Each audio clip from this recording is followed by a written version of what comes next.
चलो भाई weekly update शुरू करते हैं। अब देखो सबसे पहले तो ये अंतर्राष्ट्रीय खबर, इंडोनेशिया, पता ही होगा तुम्हें इंडोनेशिया कैसी जगह है। अभी भी सक्रिय ज्वालामुखी की संख्या बहुत ज्यादा है, ठीक है। अब जरूरत नहीं पता कि भारत में भी एक सक्रिय ज्वालामुखी है, वो जान लें कि अंडमान एंड निकोबार आए हैं, ठीक है। इस समूह पर अभी भी आपको पता होना चाहिए सक्रिय ज्वालामुखी है, ठीक है। अब ये घटना क्या है जरा इसको देख लेना। घटना ये है बेटा, जगह याद रखना, इंडोनेशिया के उत्तरी सुलावेशी में रुआंग द्वीप पर स्थित है। क्या स्थित है? माउंट रुआंग। और ये ऐसी जगह पे स्थित है जहां आबादी भी रह रही है। तो इंडोनेशिया में अभी हमने क्या देखा कि एक ज्वालामुखी 19 अप्रैल को विस्फोट करता है। 9000 लोगों के जो आसपास की आबादी है वो थोड़ा संभल पाती है, तब तक 30 तारीख को एक और भारी विस्फोट हो जाता है। तो समझिएगा, इसका मतलब ये है कि अभी भी माउंट रुआंग ज्वालामुखी जो कि इंडोनेशिया में स्थित है वहां पर विस्फोट हो रहे हैं, ठीक है। और विस्फोटों के कारण जलवायु परिवर्तन पे प्रभाव पड़ता है।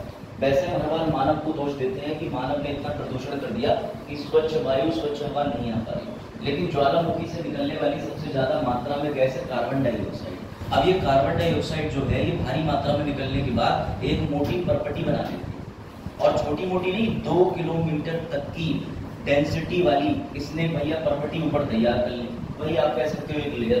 उस लेयर की वजह से आप सोचो इंडोनेशिया पे धूप नहीं आने दी, कभी कभी जलवायु परिवर्तित हो जाता है, ये स्थिति आ जाती है। तो याद रखिएगा।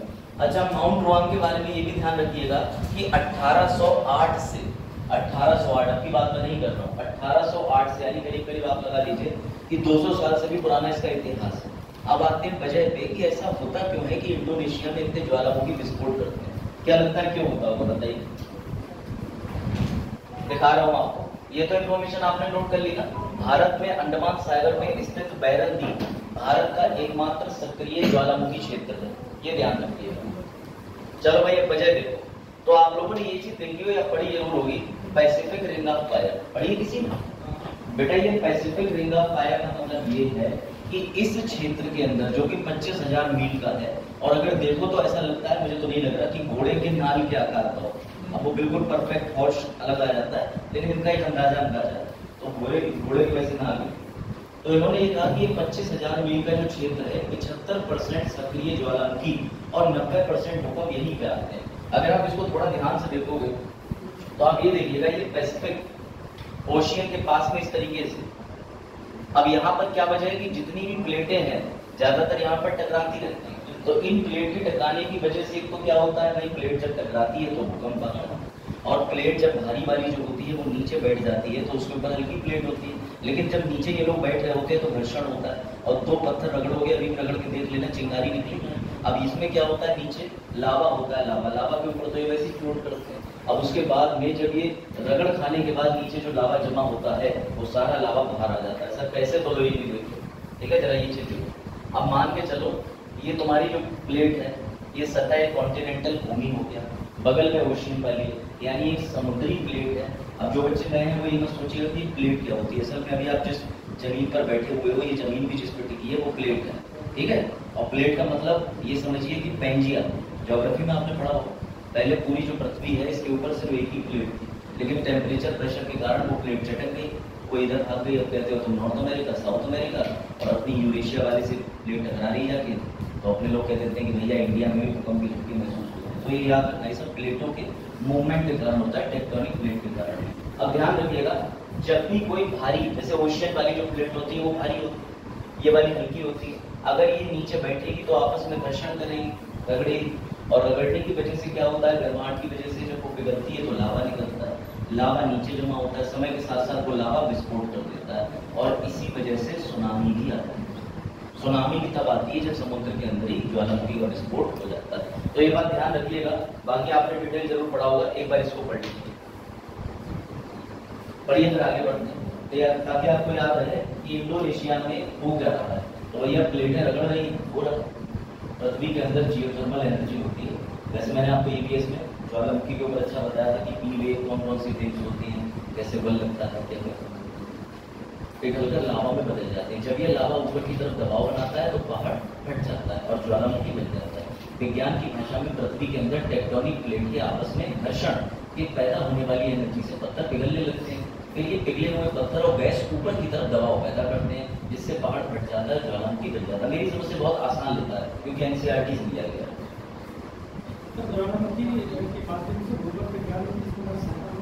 ज्वालामुखी के माध्यम से तो आप ये समझिए सबसे बड़ी बात, भौगोलिक संरचना के लिए ज्वालामुखी ऐसे जिम्मेदार है। एक तो प्रश्न यही है ना आपका कि कैसे भौगोलिक संरचना में सहायता मिलती है।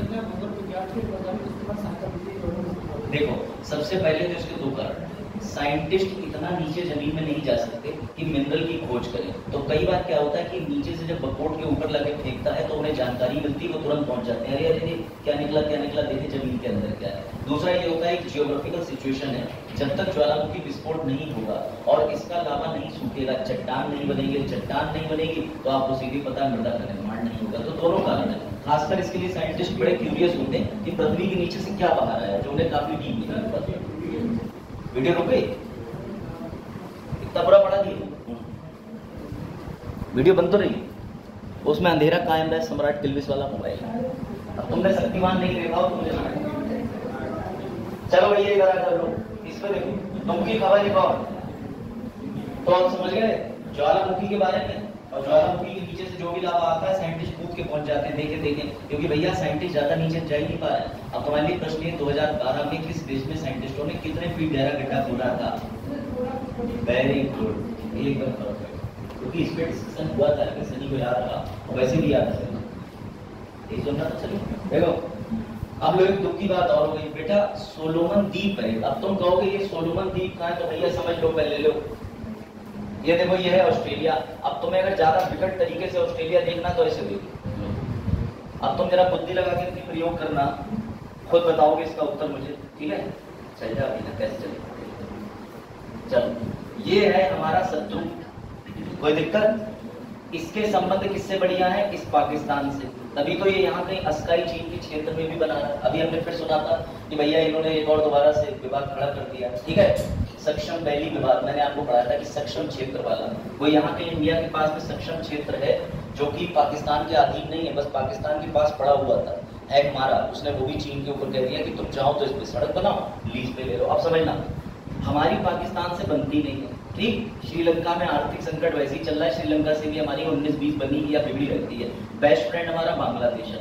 अभी तक हम चीन को टारगेट ऐसे कर रहे थे, इंडिया ने कहा कि ऑस्ट्रेलिया को जितने भी हथियार पहुंचा सकते हो पहुंचाओ, क्योंकि अगर ऑस्ट्रेलिया सशक्त होगा, समझना बात को, तो ऑस्ट्रेलिया किसमें मदद करेगा?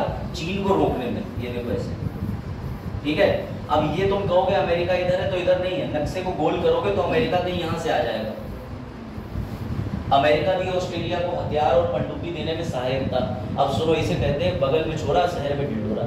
यानी अभी तक सारी चीजें बैंक लूटने में लगे हुए थे और इनने अपने ही घर के रुपए नहीं बचा पाए। कैसे करके? अब मजबूरी सुनो, चीन जो है वो भैया मक्कार के साथ साथ होशियार भी बहुत है। चीन ने क्या करा, बोले अच्छा इंडिया इसके साथ संबंध बहुत अच्छे बना रहा है, अमेरिका इसके साथ संबंध बहुत अच्छे बना रहा है, और बोले अलग से एक और भी इन्होंने चला रखा है, आपको पड़ा है, ऑस्ट्रेलिया, यूके, यूएस, इसी में ये शामिल करने की बातें कर रहे हैं साउथ कोरिया को। तो अभी तक तुम्हें लग रहा होगा वाह हम चीन पर दबाव बनाने के लिए अन्य देशों के साथ बड़े मजबूत हो रहे हैं, लेकिन चीन ने भैया राटे काट दी। वो कैसे? चीन आ गया इधर 2380 किलोमीटर और चीन बोला कि ये जो आइलैंड है, अगर तुम्हारे पास ये ऑस्ट्रेलिया है तो हमारे पास भी छोटा मोटा द्वीप है। इसने सोलोमन आइलैंड पे, जो इस समय वर्तमान में प्रधानमंत्री बना है, वो पूरी तरीका से प्रो चाइना है। प्रो चाइना मतलब चाइना को 101% सपोर्ट करने वाला हो गया चीन का महफूज। लो तुम करो, वो विकल्प ढूंढ लेता है, उसके पास है, वो कुछ नहीं कर रहा है, उसने यहाँ पे एक टावर बना दिया। अब तुम कहोगे टावर बनाने से क्या होगा, तो अमेरिका ऑस्ट्रेलिया की नींद उड़ गई। बोले क्यों? क्योंकि ये टावर दूसरे क्षेत्रों पर, पैसिफिक पर, इंडोनेशिया पर, तिमोर लिस्ते पर, इन सब पर नजर रखने के लिए बना दिया। और मोदी जी गए भी थे भी तिमोर लिस्ते, इन्होंने विजिट करी थी इस साल से जस्ट पहले। आप याद रखिएगा, मोदी जी प्रयास करते हैं, ऐसी बात नहीं है, मोदी जी ने ये देखा कि ये आसियान देश है। भाई आसियान देश आपको पता ही है, जो भाई दक्षिण एशियाई देशों का संगठन है, मलेशिया। यहाँ पर आपको मैंने प्रश्न कराया था कि 18वीं पूर्वी आसियान बैठक कहाँ पे हुई, तो आपने उत्तर दिया था जकार्ता, याद आ रहा है? तो मोदी जी मीटिंग करने क्यों जा रहे हैं? मोदी जी ये कह रहे हैं कि देखो तुम्हें ये क्षेत्र संरक्षित करके रखना है। जरा सोचो, अगर चाइना ने यहाँ से हमें ब्लॉक कर दिया तो बेटा आज की डेट में सबसे बड़ा व्यापारी मार्ग यही है। यूरोप के जितने बड़े जहाज आते हैं वो इंडोनेशिया के पास, सिंगापुर के पास रुक के लाखों रुपया देते हैं। ऐसे में सारी पावर यहाँ से ब्रेक डाउन हो जाएगी तो काफी गुड्स की सप्लाई रुक जाएगी, ऑयल भी यहाँ से आता है। अब इसी वजह से हम दूसरे विकल्प हमने ढूंढा था, ये वाला, ये इतना लंबा वाला कि चलो हम यहाँ से आ जाएंगे। अब यहाँ से आने पे भी एक प्रॉब्लम है, यहाँ से आने पे ये प्रॉब्लम है कि अगर ये इनके बीच में युद्ध हो गया तो हम यहाँ से आ जाते थे घुस के समुद्री मार्ग से, ये ब्लॉक हो जाएगा। तो समस्या इंडिया के साथ में ये है कि भैया करें तो इस समय करेंगे, दूसरे देशों के साथ में संबंध बनाना है, समुद्र के संबंध मजबूत करके। तो ये इंडिया के लिए दुख की बात है, छोटी खबर नहीं। अब इस बारे में पढ़ लेते हैं कि ये व्यक्ति कौन है। देखने में तो बहुत सुंदर है, पढ़ो, ठीक है। तो भैया इनका नाम है जेरेमिया मोनेले, मानेले। तो बेटा ये मान ले, तो जेरेमिया मानेले जो है उन्होंने नए प्रधानमंत्री के रूप में चुना गया था। मौजूदा प्रधानमंत्री, उनका भी नाम अजीब है, मनसे सुगावे, नाम भले ना याद करो, इसका याद कर लो, मानेले मानेले। ये प्रीलिम्स में आएगा, अगर मेंस तक पहुंचोगे तो बुद्धि इतनी तेज चलेगी कि तुम्हें उनका नाम क्या, डेट ऑफ बर्थ सब याद हो जाएगी, समझ गए। तो पहले प्रीलिम्स के लिए एलिमिनेट कर लो कि भैया मियां मान गए। अब ऐसी याद है जो मियां मान गए, ऐसी याद हो। तो भैया मियां किस बात के लिए मान गए, तो समझो दुख की बात क्या है। दुख की बात ये है कि क्षेत्रीय सुरक्षा पर इसके संभावित प्रभाव के कारण विशेष रूप से 2022 में इन्होंने चीन के साथ 2022 में ऑलरेडी एक संधि कर ली थी। तो जब संधि करी तो लोगों को लगा अरे कोई बात नहीं, छोटा सा द्वीप है, संधि कर लेगा, क्या करेगा। आज वही संधि देख रहे हो किस दुख में बदल गई, वही संधि इस दुख में बदल गई कि अब जो ये चाहे वो होगा। लो जरा इसको और पढ़ो, पढ़ो पढ़ो, खबरें पढ़ना बहुत जरूरी है। दैनिक भास्कर से, दैनिक कलेश पढ़ के चले आप, पढ़ो। 55 बरस के हैं मोदी भी, तो तुम समझ रहे इनसे बड़े हैं। राजनीति में आने से पहले राजनयिक देख रहे, राजनयिक लोग कितने बुद्धिमान होते हैं, इधर उधर देशों में जाके सारे समुद्र निकाल लाते। वह सोगावरे के प्रशासन के दौरान विदेश मंत्री जो हमारे देश जयशंकर है वही है, इंडिया में नहीं, अपने देश। तो सोगावरे प्रशासन ने 2019 में ये बताता हूँ, इंडिया के लिए नोट कर बेटा। तुम्हें ये भी पता होगा चीन और ताइवान के विवाद रहता है, चीन के नीचे बिल्कुल ताइवान लगा हुआ है। तो ताइवान क्या कहता है, हम अलग, बिल्कुल तो नहीं, थोड़ा सा अलग हटके। ताइवान में बहुत भूकंप आते हैं। ताइवान ये कहता है कि हम अलग देश हैं, चीन कहता है ना तुम अलग देश नहीं हो, तुम हमारी सभ्यता का भाग हो और किसी न किसी दिन तुम अधिग्रहण कर लेंगे। उल्टा ये सुनो, तुम्हें पता है इंडिया भी ताइवान को वैल्यू नहीं देती, इंडिया ताइवान को ताइवान देश नहीं मानती। ताइवान का एग्रीमेंट करने से पहले चीन से बात करनी पड़ती है। क्यों? क्योंकि चाइना की है नो ताइवान पॉलिसी। अगर कोई भी देश ताइवान का समर्थन करता है तो वो उस देश के साथ किसी भी तरीके के राजनीतिक संबंध खत्म कर देता है। आप सुनो इनकी बात, पहले ये ताइवान की तरफ थे नालायक, उसके बाद इन्होंने क्या पलटी मारी जरा देखना।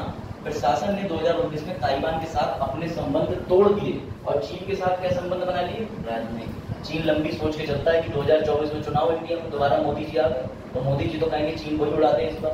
तो भैया पहले इंतजाम कर लिया। 2022 में सोगावरे प्रशासन ने चीन के साथ एक गुप्त सुरक्षा समझौते पर हस्ताक्षर किया। इस गुप्त समझौते ने सबको चिंतित कर दिया। पढ़ो क्यों चिंतित कर दिया, एक बार ये पढ़ो।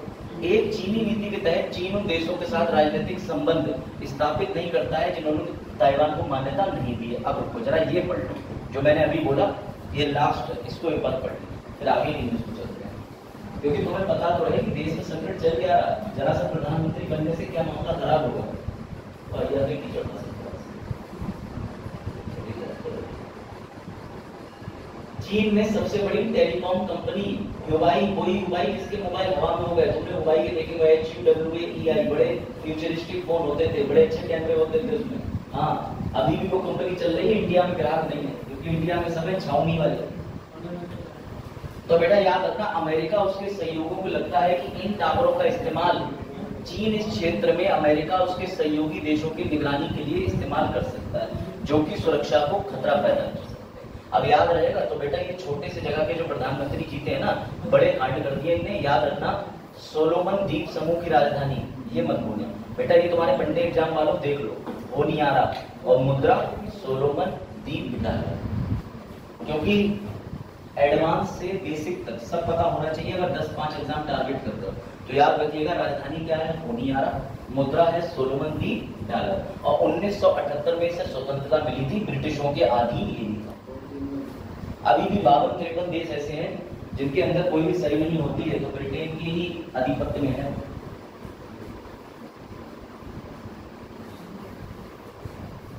चलिए बड़े आगे लिख लिया। अब तो नहीं बोलोगे 16 बंदी, नक्शे जाके घर पर खुद भी थोड़ा टेढ़ा मेढ़ा करके देख लेना। चलो खाली जो हाईलाइटेड है वो लिख लो, ठीक। और बाकी तो आपको पता ही है, इंडिया कुछ भी कर ले, चीन सुपर पावर है। कल मैं एक आर्टिकल पढ़ रहा था, उसमें लिखा कि भारत को इस बात का इल्म ही नहीं है कि वो एक सुपर पावर के बगल में, और सुपर पावर से कैसे काम निकालना चाहिए ये नहीं आता इंडिया को। मुझे तो लगता है हो भी सकता है, क्योंकि हम दुश्मनी बना के चल रहे हैं, हमें तो सुपर पावर से लाभ लेना चाहिए। चलो वैसे भी आगे एक और खतरनाक न्यूज है, 480 गीगाबाइट की। कहोगे क्या है ये, तो दिखाते भैया। तो पहले तो ये देखो, इंडिया वाले चीन वाले, तो मीम तो बनता ही है, ठीक है। इंडिया वाले यही कह सकते हैं। चलो भाई, अच्छा कितने लोगों को ये याद है कि भैया 2000 के नोट जमा करने की अंतिम तिथि क्या थी? पढ़ लो क्या थी? 7 अक्टूबर 2023। पिछले साल डेडलाइन आई थी 2000 के नोट जमा कर दो। अच्छा ये बताओ, सरकार ने विमुद्रीकरण किया था, जिसकी डेट मैं तुम्हें याद दिला दे रहा हूँ, 8 नवंबर 2016 करा था। मैं उस पर हमेशा पॉलिटी के स्टार्टिंग में कुछ बार एक बहुत बढ़िया प्रश्न पूछता हूँ। मैंने कहा कि चरण के सपने में एक रात परी आई, जिन आया, परी तो चरण के सपने में एक रात जिन है, सकल में कमेंट मत करो, फिर तो लोग परी आए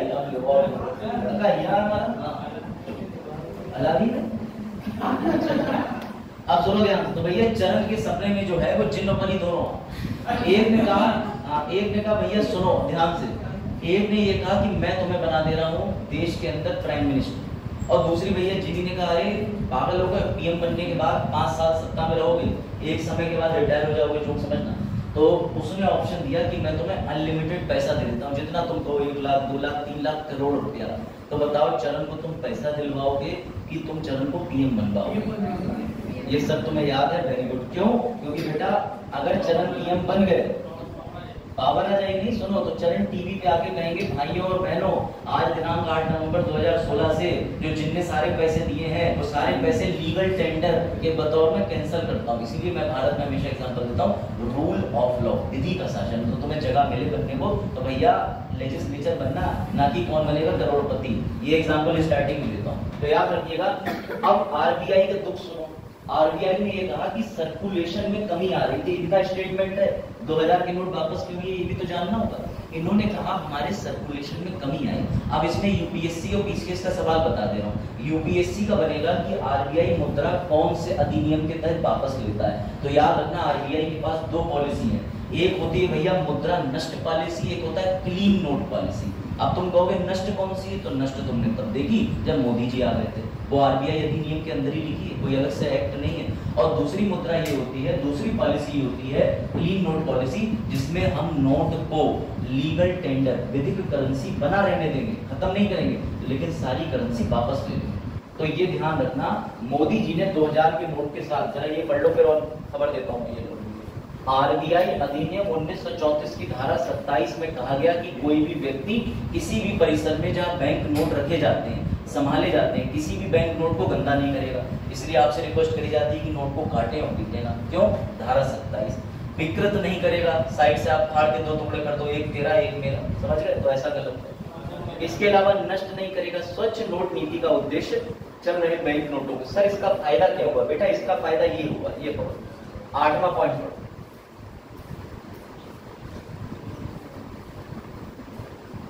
यानी पहली बार ऐसा हुआ कि हमने इस करेंसी को नष्ट नहीं करना। बैंक में है लीगल टेंडर के लिए, गवर्नमेंट जो भी यूज करे, गवर्नमेंट ने इनवैलिड नहीं करा। एक टाइम तक सर्कुलेशन की कमी आने की वजह से सारा नोट वापस कर दिया। धारा 27 आरबीआई अधिनियम 1934। अब समझिएगा एक खबर क्या आई है सर? खबर ये आई है बेटा कि मार्केट में सरकार ने 3.56 लाख करोड़ 2000 रुपए की नोट डाली। कितनी करेंसी वैल्यू डाली? अब उसमें से ऑलमोस्ट 97.76% करेंसी वापस आ गई। कुछ फंसी हुई रह गई है, उसका इन्होंने एक आंकड़ा दे दिया कि 7,961 करोड़ रुपया फंसा है। वो अलग की बात है भैया, जो जैसा भी है वो फंसा होगा ब्लैक मनी, लेकिन हमारे पास 97 से 98% धन वापस आ गया। तो बस यही न्यूज थी। दिनांक क्या रखिएगा, 7 अक्टूबर 2023, मांग करी गई थी नहीं। ठीक है, तो ये याद रखिएगा बेटा, नोटों का खेल है सारा, हेरोफेरी। ठीक है, अरे ये तो एपिक सीन देखा ही होगा, तो तुम लोग सोचो। चलो 3 मई को अंतर्राष्ट्रीय सूर्य दिवस, पता है किसी को? बैठो वैसे देखिए, अंतर्राष्ट्रीय सूर्य दिवस पता है किसी को कि नहीं? बोल दो कैसे? साफ सफाई चल रही है। चलो आगे हो, चलो आगे। क्या समझ रहा है? मुझे पढ़ा लिखा होगा, आओ बोल तुम्हें दिखाऊं काम की जरूरत है, गोबर थोपते मिले। चल देखो, 3 मई को अंतर्राष्ट्रीय सूर्य दिवस। बेटा समझिएगा, शरीर इंटरनेशनल सूर्य दिवस क्या है? तो मैंने तुम्हें अभी 2 दुख के कारण बताए थे।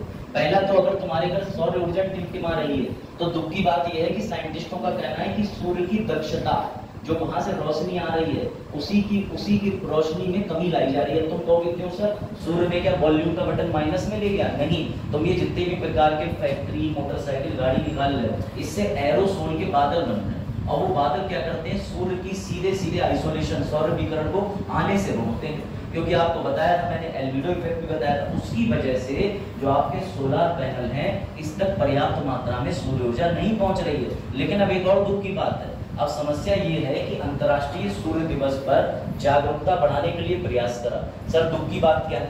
बताओ जरा, भारत की स्थिति क्या है सौर ऊर्जा में? विश्व में सबसे बड़ा देश कौन सा है जो सौर ऊर्जा के मामले में नंबर 1 है? और पढ़ लेते हैं बेटा, चीन के पास 430 गीगावाट सौर एनर्जी बनाने का। इंडिया पता कितने पे? इंडिया इसके आधे के आसपास है। वो भी लक्ष्य रखा है 280। अभी तो इंडिया इसके 10% पे खेल रही है। सर आप ये क्यों बता रहे हैं? बताता हूँ बेटा, याद रखना, सबसे बड़े 4 देश कौन से हैं सौर ऊर्जा में? चीन के बाद अमेरिका, अमेरिका के बाद जापान, जापान के बाद जर्मनी, जर्मनी के बाद कहीं 5वां नंबर हमारा आता है सौर ऊर्जा के मामले में। याद रखिएगा, भारत कौन से स्थान पर है? 5वें स्थान पे। भारत ने लक्ष्य क्या रखा है? 280 गीगावाट क्षमता का सूर्य ऊर्जा तक का लक्ष्य रखा है। इसके लिए तुम्हें अंतर्राष्ट्रीय सूर्य ऊर्जा जैसे दिवस को तो वरीयता देनी पड़ेगी। स्कूलों में बच्चों को सूरज गंगा के नृत्य करवा दिया, यानी स्कूल में कार्यक्रम हुए पहली बार। अब तक बच्चे जो है वो बन रहे थे चांद, BABU, SHONA, अब बन रहे हैं सूरज। समझ रहे? तो ये भी हो गया है, अब बच्चे सूरज बन रहे हैं, थोड़े दिन में सूरजमुखी बन जाएंगे। हाँ, चीन की उत्पादक क्षमता बेटा बड़ा क्या है? देखो 430 गीगावाट। चाइना हर चीज में आगे, तुम्हें लग रहा हो खेती में तुम आगे हो, चीन आगे। समझ रहे? बस तुम एक ही चीज में आगे, चाय में। चाय पत्ती बनाओ की मत, किसमें खाने में आगे? हाँ, पीने में भी आगे, एक्सपोर्ट में। हम लोग जिस काम में आगे हैं उस काम में हमने चीन को दिखा दिया। ठीक है, जनसंख्या हम लोग इसी काम में आगे, चीन से बोले होगी कोई बात नहीं, कल मिलेंगे। तो बेटा याद रखना, आप सुनिए जरा ध्यान से, इस खबर के अंदर आपको 2-3 जानकारी मिल जाएगी। बेटा कोई तुमसे पूछ ही ले कि भैया ये जो सौर ऊर्जा है ये किस मंत्रालय के अधीन है, तो भैया रिन्यूएबल, नॉन रिन्यूएबल, नवीन और नवीकरणीय, मतलब रिन्यू एंड रिन्यूएबल होगा एनर्जी। इसके मंत्री देख लो भैया कौन है? राजकुमार सिंह। बहुत से लोगों को मंत्री नहीं पता होंगे, मंत्री याद रखना, राजकुमार सिंह ये मंत्री इंपॉर्टेंट है। परीक्षा मंत्री का नाम पूछ ले, उसे नहीं पता कितने गीगावाट का लक्ष्य। अब ये तो मेंस में रख सकते हो कि भारत में, जबकि गुरुग्राम में हमने फ्रांस के साथ मीटिंग करके अंतर्राष्ट्रीय सौर ऊर्जा का, इंटरनेशनल सोलर अलायंस का हेडक्वार्टर बना रखा है, जहां मीटिंग भी होती रहती है। और उस मीटिंग में हमने और फ्रांस ने बोला कि चलो लेके आते हैं। मैंने तुम्हें करंट अफेयर में पढ़ाया था कि 95वां अंतर्राष्ट्रीय सोलर संधि में शामिल होने वाला देश कौन सा है? तो UAE, संयुक्त अरब अमीरात। तो याद रखना बेटा, जितने भी देश हैं वो धीरे धीरे सूर्य ऊर्जा पर शिफ्ट होना चाह रहे हैं, इसलिए इसकी एक एक बात पता करके रखना। भारत का, चीन का, अमेरिका का, तीनों का विश्व व्यापार संगठन में किस चीज को लेकर विवाद है? सोलर ऊर्जा बनाने वाली शीट को लेकर, ये ध्यान रखना। ठीक है, भारत में सबसे ज्यादा ऊर्जा पता है कहां पैदा करी जाती है? सौर ऊर्जा। कर्नाटक में, राजस्थान में, मध्य प्रदेश में, तमिलनाडु में। तो यूपी हर चीज में आगे नहीं, ध्यान रखें, ठीक है, ये ध्यान रखिएगा। राजस्थान का अंदाजा लगा सकते हो, क्षेत्रफल की दृष्टि से भी सबसे बड़ा है और वहां पर खेती बिल्कुल नहीं होती है, ना के बराबर। कुछ है प्रमुख फसलें, आप पढ़ लेना, जैसे ज्वार हो गया, बाजरा हो गया और भी कुछ है, तो सही है। इसके अलावा क्या है कि वहां पर ज्यादातर किस तरीके का क्षेत्र है सर, वहां मार्बल निकलता है, मकराना मार्बल। तो ये याद रखना, इंडिया कौन से नंबर पे है? हाँ जी, आई खबर तुझे बढ़िया, अब तुम समझो जरा, इसमें बहुत मजा आएगा। देखो, जब बालक छोटा होता है तो उसे मम्मी कहाँ ले चलती है? गोदी में। तो हाँ, यही शब्द दिया गया मीडिया को। समझो बात बेटा, एक अंतरराष्ट्रीय, समझिएगा, नामीबिया नाम का देश जो है वो अफ्रीकन देश, नामीबिया के अंदर 1991 में कुछ लोग बैठते हैं बहुत सारे और कहते हैं कि देखो मीडिया जो है वो चौथा स्तंभ है। तुम लोग सर हमने पांचवा भी पढ़ा, पांचवा थे, तो भैया जो मीडिया है वो कई जगह फोर्थ पिलर भी पढ़ा हमने, पांचवा भी पढ़ा। लेकिन मेरी समझ से मीडिया एक इंपॉर्टेंट चीज है जो किसी भी समाज के अंदर आईना दिखाती है सरकारों को और जनता को। अब समझिएगा, 1991 के अंदर एक बैठक हुई जहां ये बात निकल के आई कि मीडिया किसके अगेंस्ट काम करती है, बताओ। हाँ भाई, तुम्हें डूडल आर्ट से ही समझाना पड़ेगा, आगे चलो। हाँ भाई, ठीक है, तो ये है, ठीक है,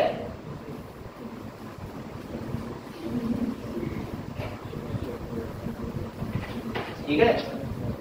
अरे मतलब बहुत ही तेज चरण रिपोर्टर। अब चरण बहुत ईमानदार है, चरण दिन भर फोन मिला करके सरकार की होने वाली एक गतिविधि पर नजर रखते हैं, सही है। अब देख लीजिएगा, अब ये आए हमारे जुझारू नेता कृष्णपाल, ठीक है।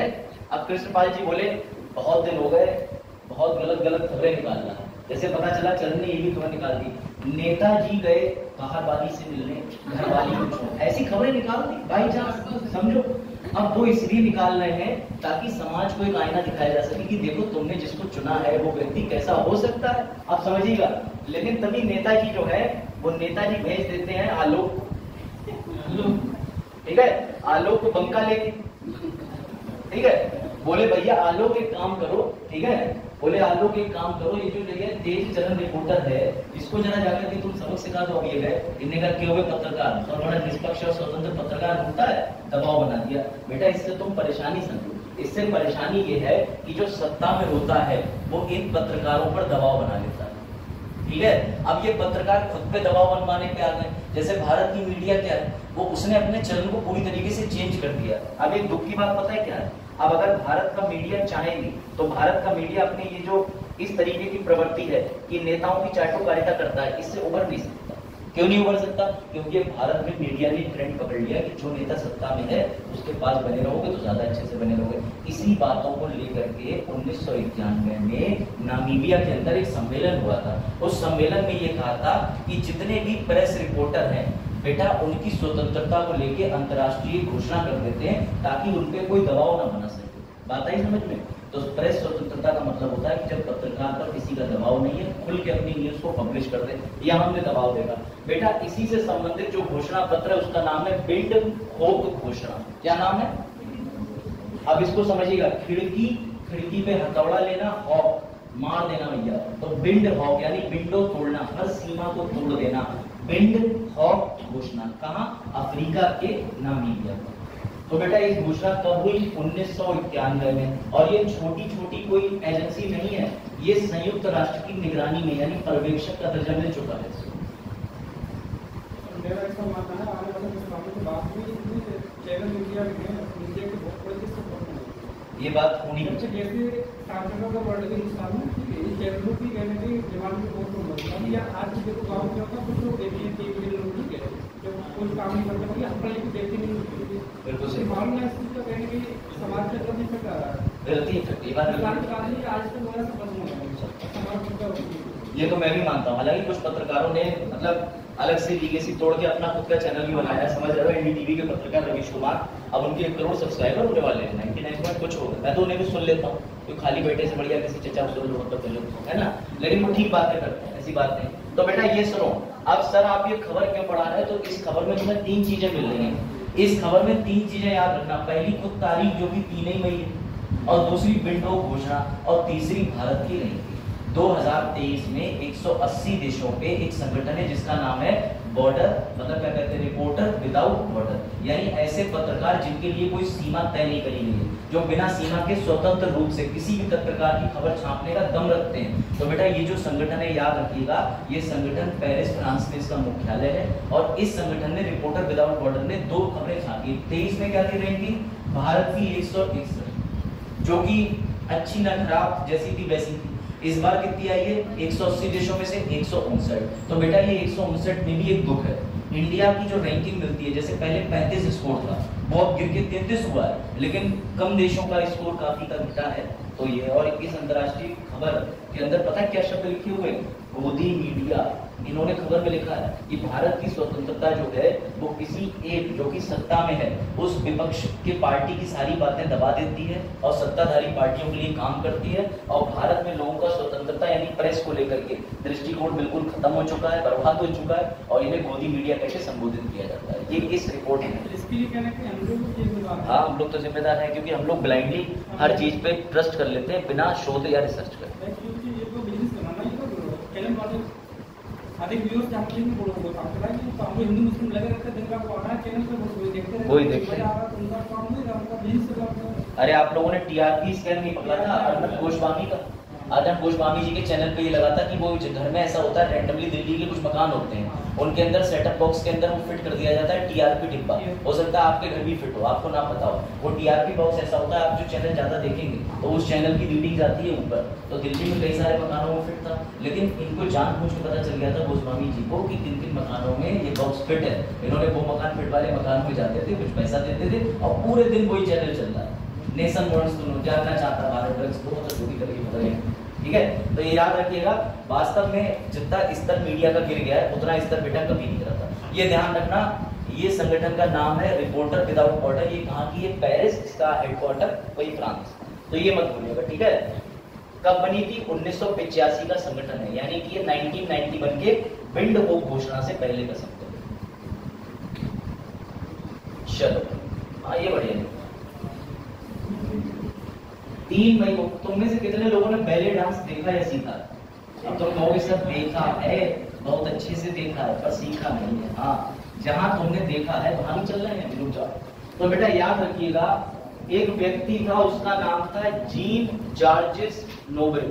तो अब तुम इसे याद रखो या ना रखो, लेकिन ये याद रखना, डॉक्टरों का मानना है कि 3 मई को बैले डांस दिवस मनाना कोई गलत चीज नहीं है। क्यों? क्योंकि भविष्य के लिए पढ़ लो, पढ़ लो। किसी के पास रोगी आए तो मेरा बैले डांस करो।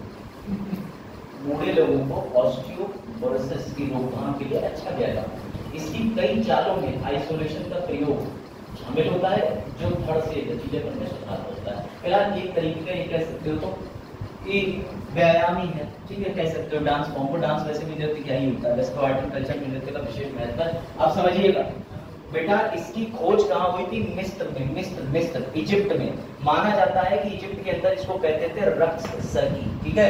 तो बेटा ये 3 मई को अंतर्राष्ट्रीय बैले दिवस मनाया जाता है, इसीलिए गाना आया था, बहुत बढ़िया, ठीक है, पढ़ो। आप समझे, क्योंकि बैले को क्या कहते हैं, रस।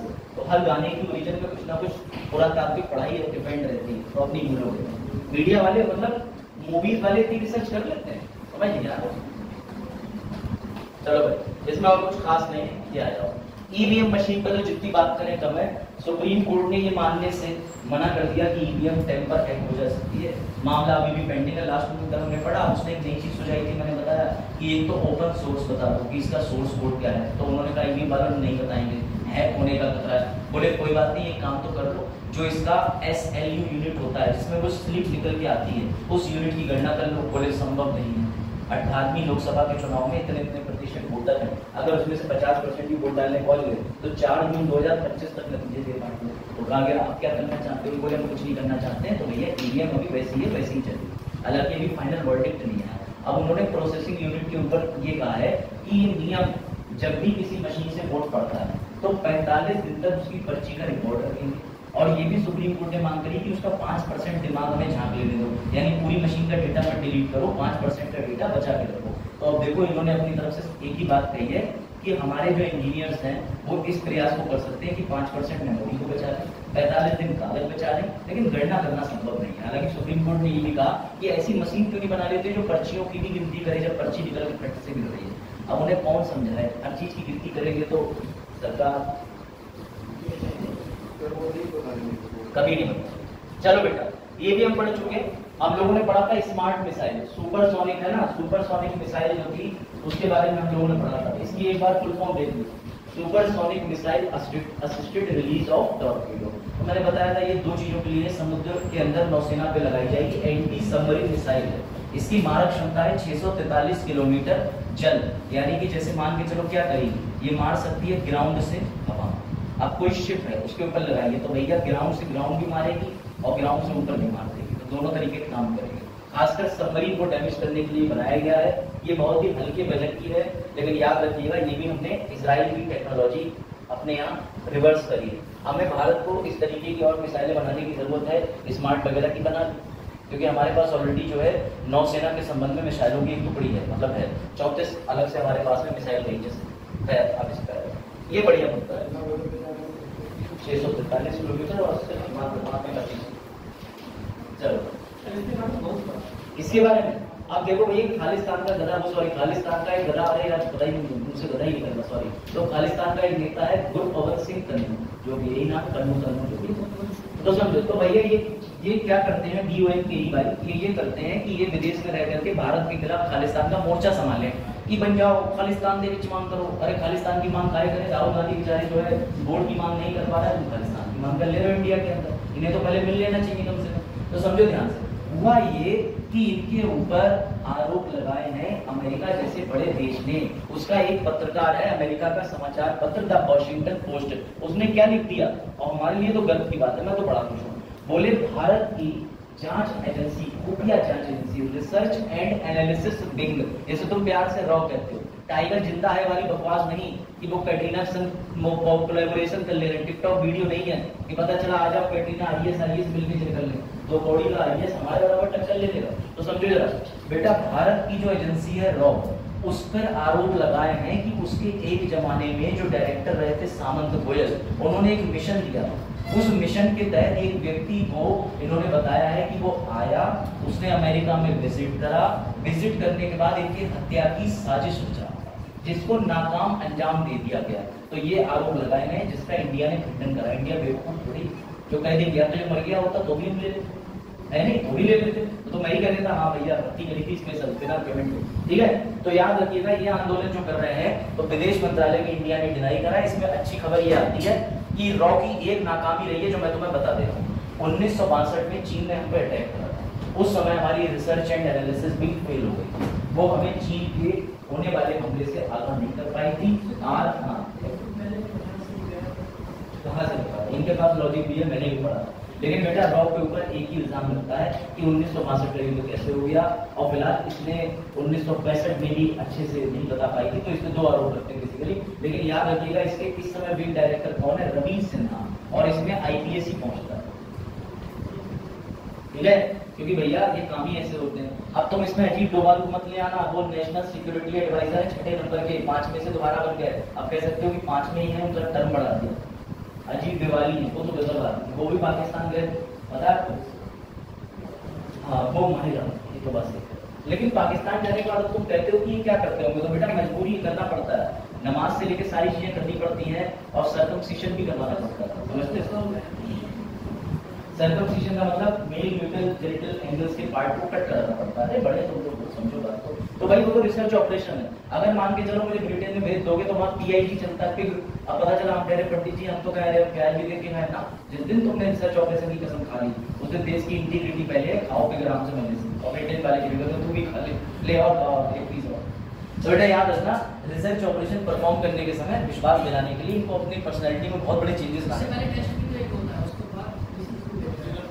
तो वही जाना चाहता है, ऐसे ही घर वालों से कह दो मुझे नॉनवेज खाना है, चलो बिल्कुल ठीक है, चलो भाई ये याद रखना। अब सुनो मजे की बात, तुम्हें अच्छे से याद होगा जब चीन ने साउथ एशिया सागर की तरफ खुल के कह दिया था कि ये हमारा है। तो बेटा भारत से फिलीपींस पहुंच गए थे क्योंकि ब्रह्मोस मिसाइल की डील हुई। तब इंडिया ने क्या बोला था कि चीन हद में रहे, अंतरराष्ट्रीय समुद्री जितने भी मामले मतलब कानून है उनका पालन करे। अब चीन ने भी मौके पे चौका मार लिया। देखो मैं चीन की लापरवाही करूं लेकिन चीन मौके पकड़ने में सक्षम है। अब चीन ने कितने गुल की बात कही, अमेरिका और इंडिया का स्टेटमेंट था। अमेरिका ने आरोप लगाया कि तुम्हारे इंडिया से ऑफिसर गया सामंत गोयल के समय पे और ऐसा ऐसा करने का प्रयास करा उसने, उसको परमिशन मिली थी। किसका था एजेंट? RNDW का। चीन ने सुनो क्या कह दिया, इंडिया को हद में रहना चाहिए, अंतर्राष्ट्रीय स्तर पर ऐसे गोपनीय कार्यक्रम नहीं करने चाहिए, ये किसी देश की अखंडता पर प्रहार करना होता है। चीन मौका मान गया। क्यों? क्योंकि हमने बोला था कि तुम साउथ चाइना सी विवाद में जरा थोड़ा बच के रहो, ये फिलीपींस के सामने मत रहो। तो ये जो इसका बयान आया है ये इंडिया को दिखाने के लिए, अगर तुम हमारे मुद्दों पे बोलोगे तो बेटा हम तुम्हारे मुद्दों पे भी बोलेंगे। कोई बात नहीं चाइना, अब जब बोलेंगे तब तुझे बताएंगे। चलो ये तो खबर बहुत पढ़ ली है ना। दिनेश कुमार जी आ गए और दिनेश कुमार जी 26वें नंबर के कौन बन गए? नौसेना के भैया एडमिरल बन गए। 22 एडमिरल भी हमने पढ़ लिया था, कौन बन गए थे? के कृष्णा स्वामी था। तो भैया उनके बारे में भी पढ़ लिया था। याद रखिएगा ये जो एडमिरल साहब है इनकी ड्रेस ऐसी होती है, ठीक है। ये तो मुझसे ज्यादा तुम जानते होंगे। T20 की टीम बन गई है, कैप्टन बने हैं सुस्त खिलाड़ी जो कि बहुत तेज है, उनका नाम है रोहित शर्मा। देखने में लगते हैं बड़े शांत लेकिन जब मारने पे आते हैं तो शांत हो जाते हैं। हाँ और मार समझो तुम, समझो गांव में सोचो तुम कहीं पकड़े गए। चलो तो भैया जिन्हें T20 देखने का बहुत शौक है वो टीम के नाम देख लेना, मैं तो याद नहीं कर पाता हूँ, मुझे इंपॉर्टेंट नहीं लगता। अपने विश्व कप अभियान की शुरुआत करेंगे जो 5 जून 2024 को गाँव का न्यूयॉर्क के आयरलैंड के खिलाफ करेगा, जो भी अपने विश्व कप की शुरुआत। चलो उसके बाद PV संधू जो है वो पेरिस ओलंपिक्स के लिए क्वालिफाई कर रही है। सिर्फ यही नहीं कर रही है, महेश्वरी चौहान भी कर रही है शॉटगन की श्रेणी में पेरिस ओलंपिक के लिए। एक और खिलाड़ी है, ये भी देखो, नेत्रा कुमानन, ये करते हैं। इसको क्या कहते हैं बेटा? इसका नाम है सेलिंग, SAILING। सेलिंग मतलब लहरों पर तैरना, सेल करना। नाविक जो क्या कहते हैं अपनी बोट को ले जाता है, सिर्फ सेल करना। तो बेटा याद रखना ये 3 खिलाड़ियों के नाम ये भी आ गए, इनके बारे में पढ़ चुके हैं। Jyothi Surekha, very good, gold medallist. अब आ जाओ सवाल दे दो फटाफट, फिर आगे बढ़े दूसरी PDF पे। चलो भैया, विश्व प्रेस स्वतंत्रता दिवस किसकी वर्षगांठ मनाता है? जल्दी बताओ। हाँ भाई, जो बच्चे कह रहे हैं विंडो बुक सम्मेलन को बिल्कुल ठीक कह रहे हैं। सी है? कौन है सी? चलो देखो आवाज है। यूनेस्को की विंडबुक घोषणा किससे संबंधित है? बताइए जल्दी। हाँ भाई, किसको? स्वतंत्रता, अरे ठीक है, याद रखिएगा। चलो भाई अगले प्रश्न पे आ जाओ। माउंट रोंग ज्वालामुखी जो है, ये मैंने कहा था इसमें याद रखना साइट का नाम। बताइए ज्वालामुखी का स्थान क्या है? सर इसका भी सी है, उत्तरी सुलावेसी इंडोनेशिया। सबका सी नहीं होना चाहिए, मैं कहोगे सर टेम्पर करके लाया कर सी, ठीक है। ये एक्सप्लेनेशन अभी है भैया। और इसका भी सी है, वोट पकड़ ले तुम लोग। चलो चलो भाई, सोलोमन द्वीप के नए प्रधानमंत्री कौन बने? हाँ इसका पता ना, जेरेमिया मैले, मियां मान ले, समझ गए। 2000 के नोट की स्थिति बताओ भारत में क्या है? लो ये बढ़िया बताओ बेटा। इसका उत्तर है, हाँ बताओ, वे अभी भी वैध मुद्रा है। क्योंकि कौन सा हमने इस्तेमाल करा है भैया? Clear note, clean note policy इस्तेमाल करी, ना कि नोट नष्ट पॉलिसी। इसीलिए कह रहा हूं, पढ़ो। लो इसका उत्तर दो, अंतरराष्ट्रीय। हाँ ये बढ़िया। बताओ भैया कब मनाया जाता है? बस बहुत बढ़िया, मुझे लगा इसमें तुम कुछ और न करें। चलो भैया, सुपरसोनिक मिसाइल, कोई स्मार्ट प्रणाली किससे संबंधित है? बताओ क्या क्या काम कर सकती है? पनडुब्बी रोधी युद्ध क्षमताएं, जमीन आधारित नहीं, ये समुद्र नेवी के लिए समर्पित है। तो पनडुब्बी रोधी युद्ध क्षमता भी है इसका आंसर। चलो चुनाव के संदर्भ में SLU क्या है? बताओ SLU। हाँ ये बढ़िया, single log unit, single log unit. ये नहीं, सिंबल लोडिंग यूनिट। क्या करना, सही कहा था। सिंबल यानी जो चुनाव चिन्ह होते हैं उसको लोड करने के लिए जो यूनिट होता है उसका नाम होता है सिंबल लोडिंग यूनिट। चलो सिंबल लोडिंग यूनिट हो गया। लो इसका उत्तर तो फटाफट। नौसेना प्रमुख का पद किसने ग्रहण किया? भैया एडमिरल दिनेश कुमार। हाँ त्रिपाठी जी कहीं प्यार से बोलिए चलिए। एडमिरल की बात हो रही है, तुम लोग कहाँ जंगल में हो? हाँ इसका उत्तर बताओ। खुफिया एजेंसी की हत्या की साजिश पर कथित निशाना कौन सा आतंकवादी था? तो बेटा गुरपतवंत सिंह पन्नून जो भी है ये, ठीक है। अरे जी चलो देखो, रिसर्च एंड एनालिसिस विंग के वर्तमान, यस ये बढ़िया क्वेश्चन, ये बताओ। हालांकि बदल गए, अपडेट नहीं करा। चलो भाई इसका भी उत्तर दो। 15 सदस्यीय टीम का कप्तान बेटा रोहित शर्मा कप्तान बन गए हैं। बड़े मतलब सुख की बात है। ओलंपिक चैंपियनशिप में रजत पदक के साथ किस महिला ने स्कीटिंग में किया है? बताओ। हाँ भाई क्या उत्तर होगा? पहला ही उत्तर। बताओ पेरिस ओलंपिक में बैडमिंटन की महिला में एक वर्षीय, तो बताइए। बैडमिंटन से बढ़िया कोई खिलाड़ी नहीं मिलता। ठीक है, महेश्वरी चौहान हो गई, ये भी हो गई। अब चलो खत्म, ये लास्ट में चाहिए। पुरुष युगल प्रतिस्पर्धा करेंगे बेटा, ये तुम्हें याद रखना पड़ेगा। ये है सात्विक साईराज, रंकी रेड्डी और चिराग शेट्टी। ये भी बताओ। शंघाई तीरंदाजी, ये तो बताइए लोगे। ज्योति सुरेखा गोल्ड जीती भाई।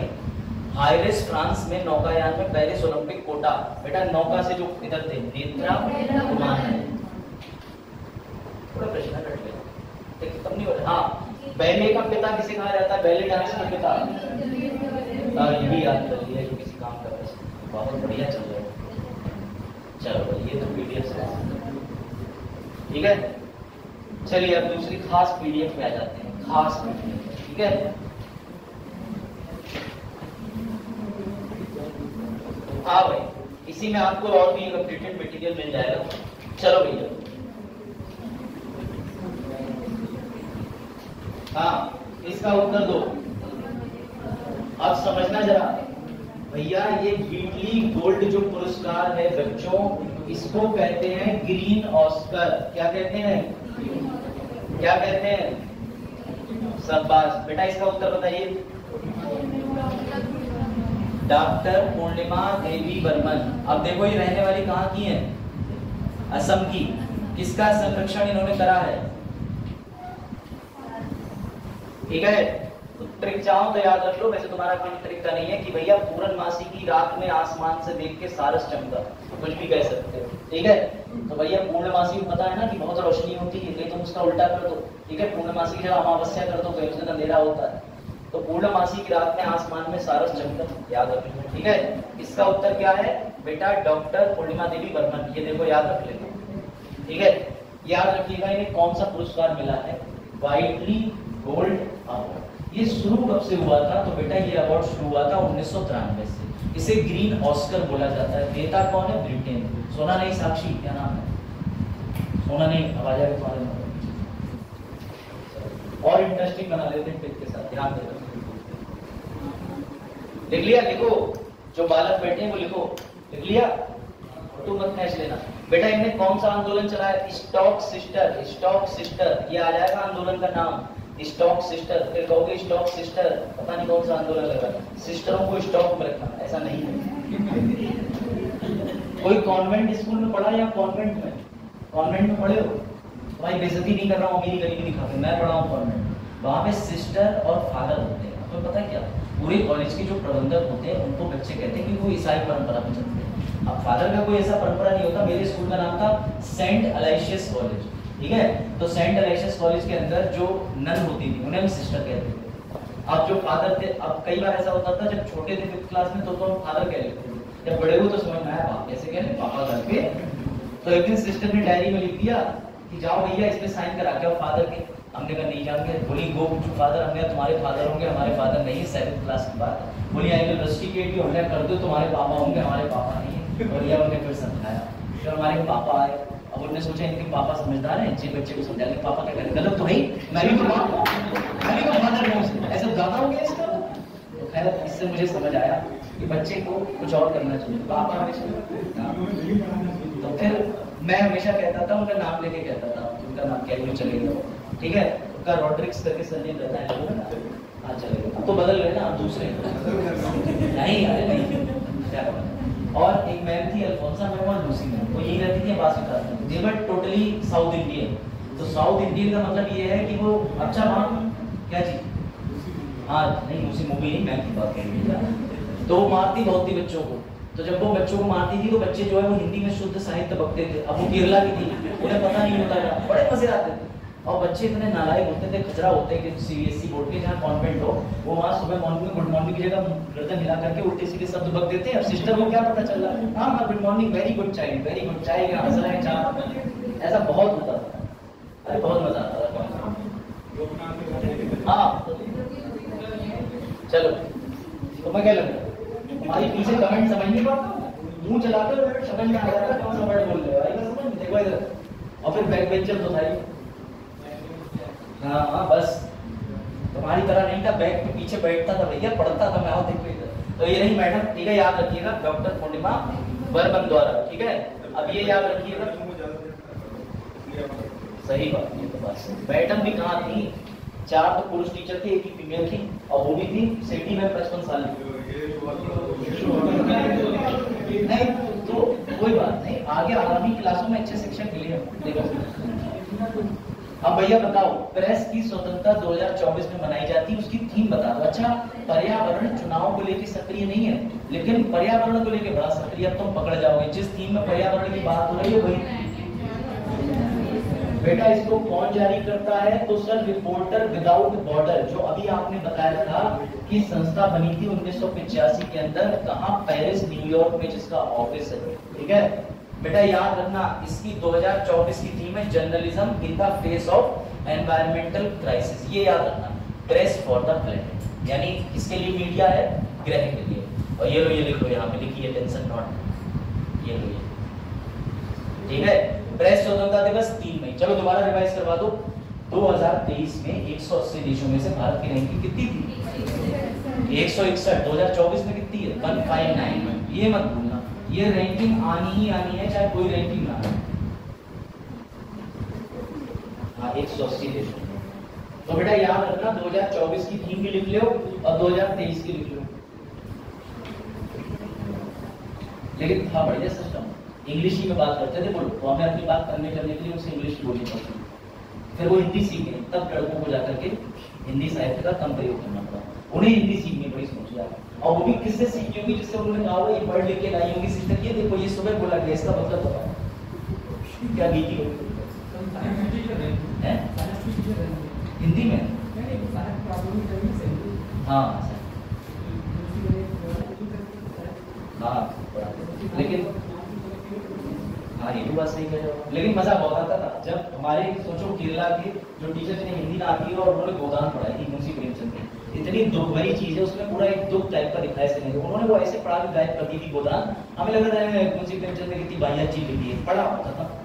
फिर हमने मुंशी प्रेमचंद के फटे जोते पढ़ा, ये भी उपन्यास से बड़ा अच्छा, उसमें वो जाते हैं तो भाई वो क्लास में क्या करती थी, जाओ रीडिंग करो, तो मैं हिंदी ठीक ठाक पढ़ लेता था क्योंकि उसमें प्रैक्टिस करती था, ऑप्शन नहीं कर लेता। तो 6ठे 7 में 8 में एक पाप है, देखो इधर।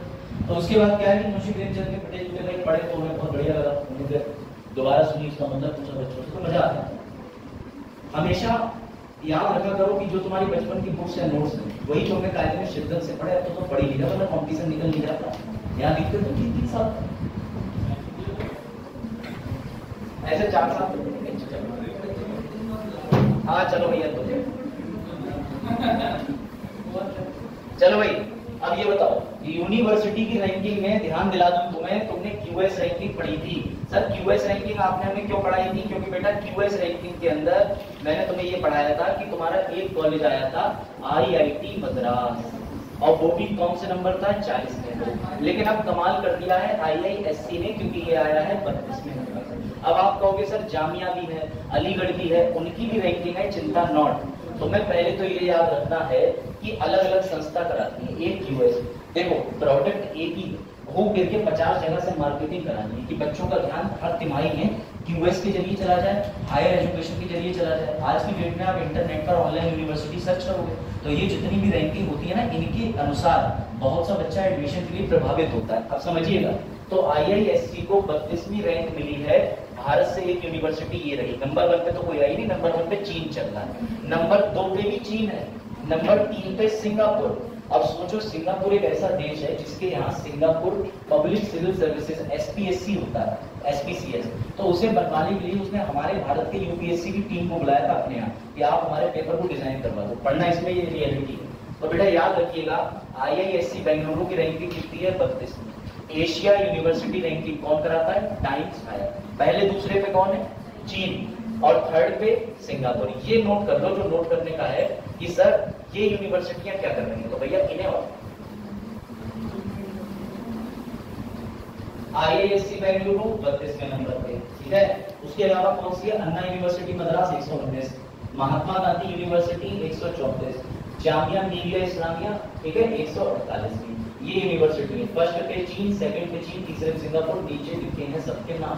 यही डेटा क्रम अनुसार लगा के PCS का पूरा प्रश्न बनेगा। US रैंकिंग अलग है, अभी जिसमें दिल्ली विश्वविद्यालय नहीं, जिसमें JNU आया था वो रैंकिंग अलग है, वो लोकल लेवल पे करी गई है। नेट की रैंकिंग अलग होती है, मतलब सबको उत्पाद ही बेचना, अलग अलग ब्रांडिंग करते हैं। ब्रांडिंग से ज्यादा है ग्रीन ब्रांडिंग। क्या बताओ? ग्रीन ब्रांडिंग बता चुका हूँ। ग्रीन ब्रांडिंग जब पर्यावरण के नाम पे कोई विज्ञापन चिपका लेते हो, जैसे बाबा रामदेव ने जो मंजन बनाया है उसमें बेटा समुद्र फेम करके मछली के अवशेष हैं। अब तुम घिस मत लेना, नहीं तुम्हारी दादी जो बचपन से नॉनवेज ना खा रही हो, देखो हम तो पतंजलि ले रहे हैं, पतंजलि मछलियां डाल के वहां। तो याद रखना, मतलब पतंजलि ने फ्रॉड करा, उसको तो ना रामदेव को तो चौराहे खड़ा कर देना चाहिए, जनता से कहना चाहिए पहले तो जितना टूथपेस्ट है उसका हिसाब लो इसको। नहीं वास्तव में मतलब 98% शेयर बालाकृष्णन के हैं, ठीक है, ओके, 2-3% 1% शेयर तुम्हारा है मान लिया। उसके बावजूद ही तुमने धर्म के नाम पे और मतलब गौमूत्र के नाम पे पता नहीं तुम किसका मूत्र पिला रहे। अब तो ये डाउट हो गया पहुंचाया वहां तक किसने? पहले तो उत्तराखंड में कांग्रेस सरकार में जा जाके रोए, जब कांग्रेस ने साथ नहीं दिया तो आ गए दूसरी सरकार। दोस्तों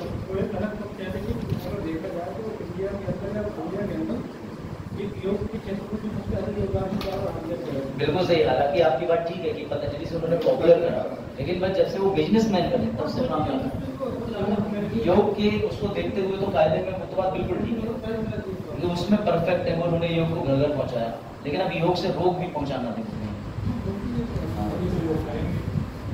लेकिन ये जरूर है कि मार्केटिंग बेचारे फंस गए, गलत कर गए, और सुप्रीम कोर्ट ने तो 7 बार माफी मंगवाई है। लेकिन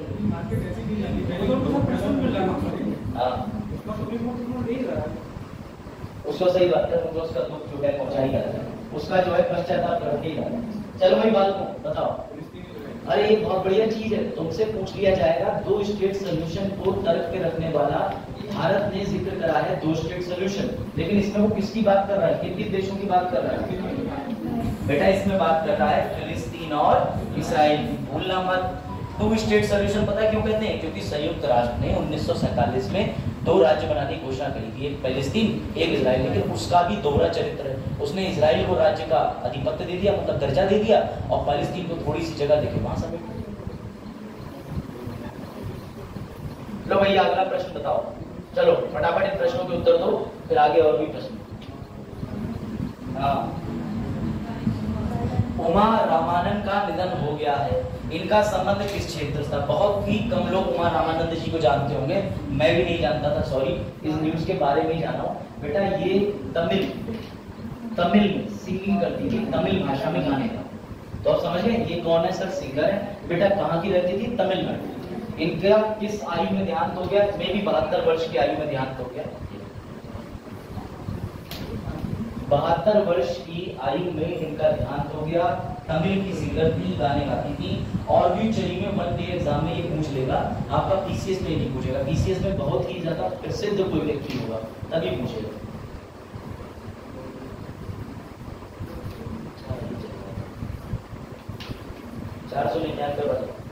तो 499 वाला। अब आगे देख लो इनको भैया, ये थी उमा रामानंद। और अभी हाल ही में ये भी मर गए पॉल जी। तो भैया ये अमेरिकन फिल्म मेकर है, अरे कोई खास लेना देना नहीं, आगे बढ़ते। चलो, सबसे गहरा ब्लू होल देखने को कहाँ मिला? ये ब्लू होल क्या होते हैं पहले ये बता दो। सर ज्वालामुखी 3 प्रकार के होते हैं, उसमें से तीसरी श्रेणी का होता है एटॉल। एटॉल एटॉल जो ऐसे निकट गड्ढा लेके आता है जिसमें गड्ढे गड्ढे गड्ढे के अनुसार चारों तरफ ज्वालामुखी की कवरिंग और बीच में पानी भर जाता है। हाँ वेरी गुड। तो बेटा याद रखिएगा ये जो गहरा ब्लू होल पाया गया है ये मैक्सिको मैक्सिको मैक्सिको।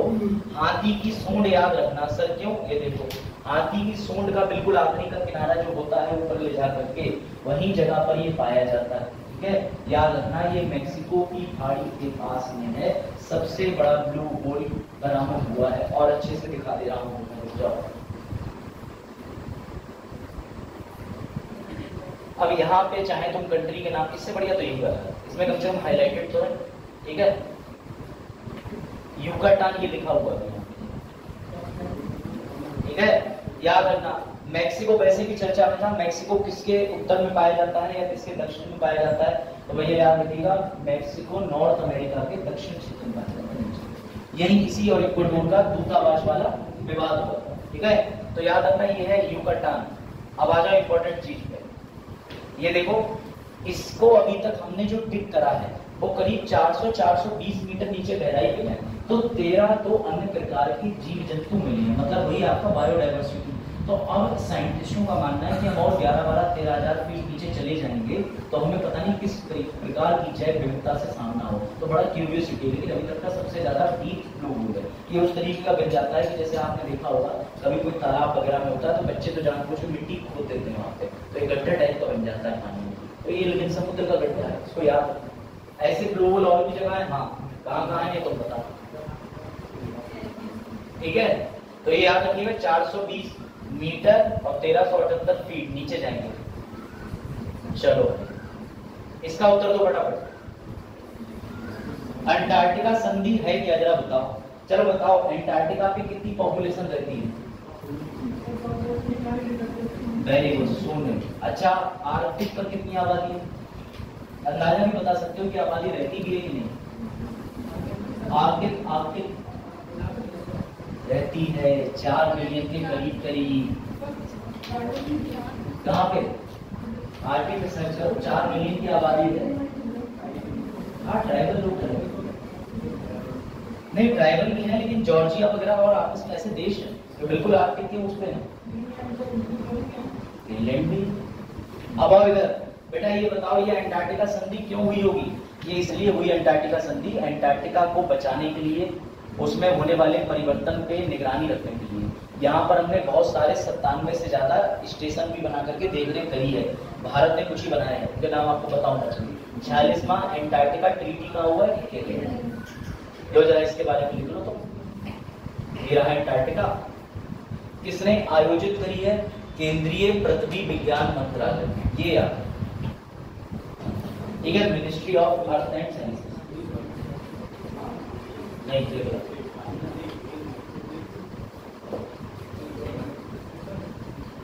लिखा, लिख लो फिर आगे बढ़े। इसमें और है ना, चलो भैया इसका उत्तर तो फटाफट। शतरंज ग्रैंड मास्टर में बताओ जरा तीसरी महिला कौन बनी है, बताइए। वैशाली रमेश बाबू जो है ये सिस्टर है आर प्रज्ञानंद की। दोनों भैया पहली बार ऐसे सगे भाई बहन है। यहाँ भाई बहन जो है वो दुआ करते हैं कि बहन की शादी होकर चली जाए, घर में प्रॉपर्टी मिल जाए, और यहाँ वो कह रहा है अंतर्राष्ट्रीय चेस चैंपियन मिल जाए। वैसे ये 84 नंबर की चैंपियन बनी है, लेकिन महिलाओं की श्रेणी में तीसरी है। सर पहली कौन है? कोनेरू हम्पी, दूसरी हरिका द्रोणावल्ली, महिलाओं की सूची में। बेटा याद रखना ये 84 नंबर की ग्रैंड मास्टर है, महिलाओं में तीसरे नंबर की।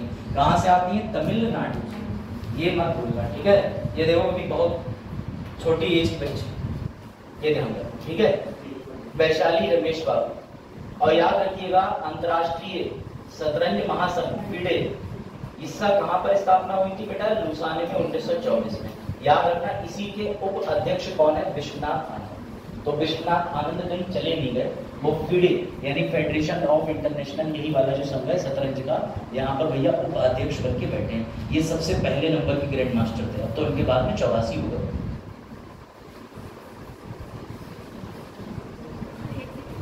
लिखना है, लो लिखो। अरे भी और घातक न्यूज आ रही है ना, क्या लिखो? क्या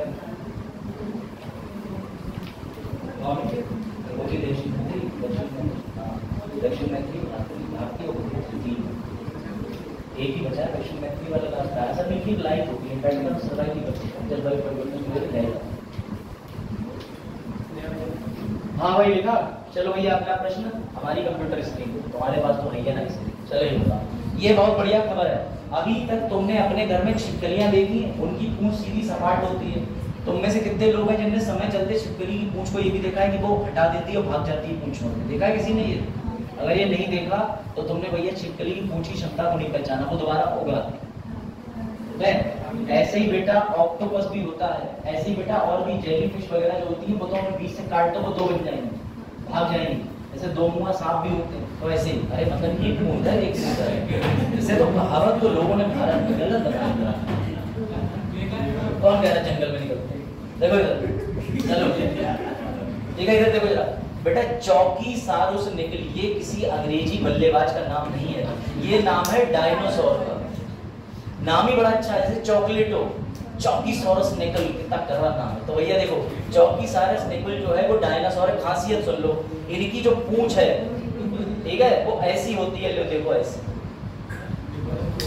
लहर आ रही है पूंछ, और ज्यादा ये लो ठीक है। तो भैया ये लिख लो इनके बारे में, 3 मीटर लंबे होते थे, 70 सेंटीमीटर तक इनकी ऊंचाई होती थी, बहुत ज्यादा बड़े नहीं होते थे। मैं इन्हें कहता हूँ डायनासोर के जमाने के चूहे, और इनकी शक्ल भी देखो जरा चिड़िया जैसी नहीं लग रही? मतलब सोचो बड़ी सामने आ जाए तो इससे कहना पड़ेगा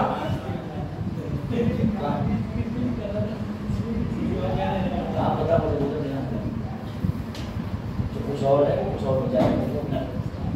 तो फिलहाल ये देखो चौकीसारुस निकल, ठीक है, ये ध्यान रखो।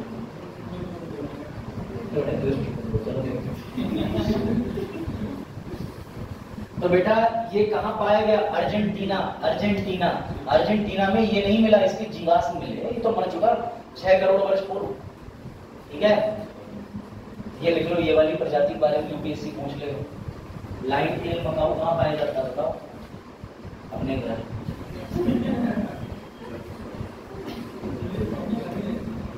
है ना, चलो ये देख लो, कहाँ है अर्जेंटीना? दक्षिण अमेरिका पे।